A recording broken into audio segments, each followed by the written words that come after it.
మార్చి 3వ తారీఖున జరగాల్సినటువంటి సిద్ధం మహాసభ ఆఖరి మహాసభ, ఆ తర్వాత ఎన్నికలు, అంటే ఎన్నికలకు ముందు ఆఖరి సిద్ధం మహాసభ 3వ తారీఖున జరగాల్సింది బదులుగా మార్చి 10వ తారీఖున జరపాలనని పార్టీ నిర్ణయించుకోవడం జరిగింది.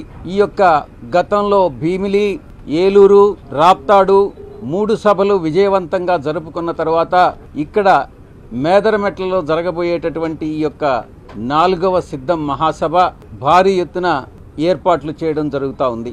ఎందుకంటే ప్రజల నుంచి స్పందన చాలా అద్భుతంగా ఉంది. ఇప్పటి వరకు ఈ రోజు వరకు 10వ తారీఖున సభ అయినప్పటికీ కూడా ఈ రోజు వరకు 7,01,500 మంది ఇప్పటి వరకు కన్ఫర్మ్ చేశారు. ఇంకా ఒక 8 లక్షల మంది వచ్చేదానికి సంసిద్ధం వ్యక్తం చేస్తారనని ఆశిస్తా ఉన్నాం.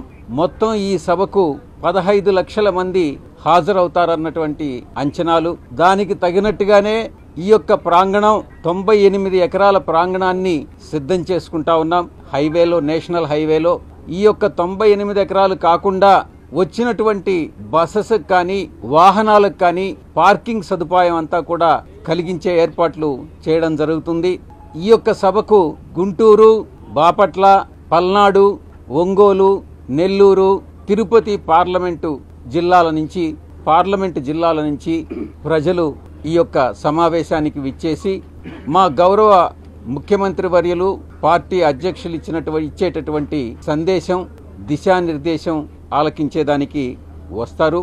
దీనికి సంబంధించినటువంటి ఏర్పాట్లన్నీ కూడా త్వరితగతిన జరపడం జరుగుతుంది. Please subscribe .news.